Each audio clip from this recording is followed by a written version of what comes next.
करके आ गए। मेरे निवेदन पर एक बार आके देख ले। मैं तो एक ही बार के लिए गया, लेकिन इस तीर्थ के मैंने चमत्कार देखे, बहुत ज्यादा प्रभाव देखे।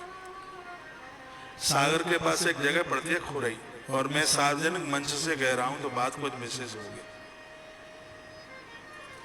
श्री दुबे जी हीरो होंडा की उनके पास बहुत बड़ी एजेंसी, बहुत बड़ा उनका काम। एक ही बेटा उनका भोपाल से लौट रहा था, रास्ते में एक्सीडेंट हुआ और बच्चा एक्सपायर हो गया। दुबे जी की उम्र भी 50 प्लस ही हो गई थी, 55-56 होगी।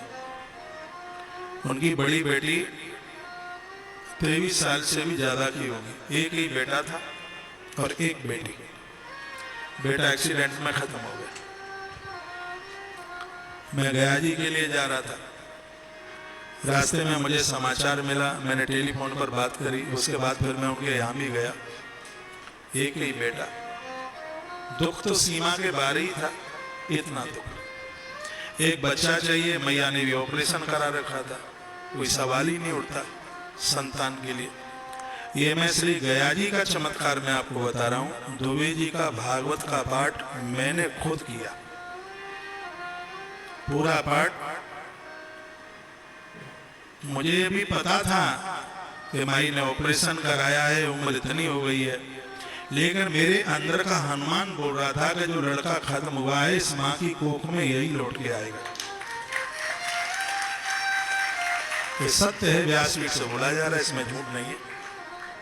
अनुष्ठान पूरा हुआ, गया जी में भागवत जी की पोथी पूरी हुई। उनके पूर्वजों के निमित्त मैंने बैठ करके खुद तर्पण किया, भाव से किया। अनुष्ठान पूरा हुआ, बच्चे ने स्वप्न में अपनी माँ को कह दिया, कहा माँ मैं दोबारा आने वाला हूँ। उसी बच्चे ने बोल दिया और सत्य हुआ, वही बच्चे ने आकर के जन्म लिया। आज वह बालक काफी बड़ा हो गया। अभी मैं पिछले साल वहां गया, वो बालक ऐसे देख रहा था, पता नहीं कितने जन्मों से हमें जानता। ये गया जी का प्रभाव था। एक नहीं, ऐसे अद्भुत चमत्कार श्री गया जी की धरती पर।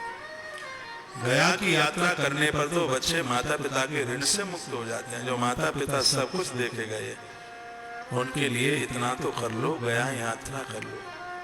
गया जी में अपने पूर्वजों के लिए युधिष्ठिर गए, गया जी में प्रभु राम गए, गया जी में पिता में भीष्म गए। गया जी की इतनी बड़ी महिमा मुक्त कर देती। और एक आनंद की बात सुन लो, जो अपने पूर्वजों के लिए गया जी चले जाते हैं, उनके लिए कोई जाविद तो ठीक है, ना जाविद तो ठीक है, गजेंद्र जी मुक्त हो जाते। गया की धरती पर पांव रखने से पुरखों को संतुष्टि मिल जाती। तो उसकी महिमा का यहाँ बड़ा वर्णन किया गया है इस ग्रंथ में। प्रयागे मुंडनम कृत्वा, प्रयाग का मुंडन